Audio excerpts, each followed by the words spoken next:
දැන් මේ එන්ඩෝමෙට්‍රියෝසිස් කියන රෝගය අවිවාහක හයට හැදුනම වෛද්‍යවරු කියනවා ඔබ විවාහ වෙන්න මේ වේදනාවත් එක්ක මොකද මූලික ලක්ෂණේ වේදනාවනේ.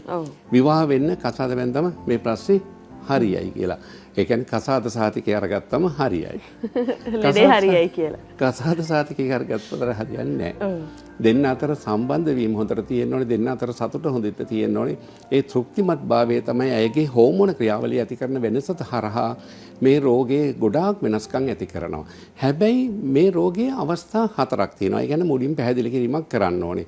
මට රූප සටහනක් ලබා දෙන්න පුළුවන් නම් මේ අවස්ථා 4 පිළිබඳව එතකොට ඔබට ගොඩාක් දැනුවත් වීමක් ලබා ගන්න පුළුවන් වේවි. මේ රෝගය කොයිතරම් ව්‍යාප්ත වීමක් සිද්ධ වෙනවද කියන එක. ඒ කියන්නේ අපි සාමාන්‍ය වර්ගීකරණයක් තියෙනවා 1 2 3 4 කියලා වර්ගීකරණයක්. මේ වර්ගීකරණයේදී මුල් අවස්ථාව අර ඖෂධ වලින් සරලව විසඳා ගැනීම ඒ වගේම දැන් ඔබට පේනවද ස්ටේජ් 1 ස්ටේජ් 2 ස්ටේජ් 3 4 කියලා මේ කොටස් කිරීම 4ක් තියෙනවා. 4 වෙනි රූප සටහන බලනකොට අරුණි මොනවද හිතෙන්නේ? 4 වෙනි රූප සටහන පේනව නේද?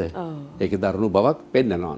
නමුත් පළවෙනි රූප සටහනේ ඊටාම සුළු ප්‍රමාණයේ පවතින මෙන්න මේ වගේ අවස්ථාවන් බොහොම සරලව ඖෂධ වලින් සහ අර වෛද්‍යරු කියනවානේ බැන්දම හරියයි කියලා.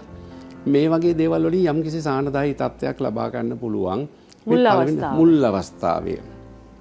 හැබැයි දෙවනි අවස්ථාවට එනකොට මේ වේදනාව ගොඩක් වැඩි වෙනවා. වමනේ ඔක්කාරය වගේ තත්ත්වයන් මේ වගේ දේවල් අපහසුතාවයන් ගොඩාක් රෝගී කාන්තාවට ඇති වෙනවා. එතකොට ඇය මේ රෝගයෙන් ගොඩක් පීඩා විඳින තත්ත්වයේ පළවෙනි අවස්ථාවට වඩා දෙවෙනි අවස්ථාවේ වැඩි වෙනවා.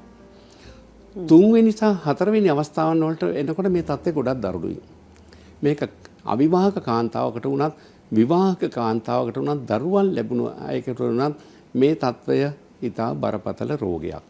මේ රෝගයට ඔබට යම්කිසි සාමාන්‍ය ආර්ථව වේදනාවෙන් එහා ගිය වේදනාවන් අපහසුකම් දැනෙනවා නම් ඔබට ආර්ථව දිනය ඉතා අපහසුකාරී තත්ත්වයක් බවට දැනෙනවා නම් ඔබ අනිවාර්යයෙන්ම මේ වෙනුවෙන් ආයුර්වේද වෛද්‍ය ප්‍රතිකාර ලබා ගන්න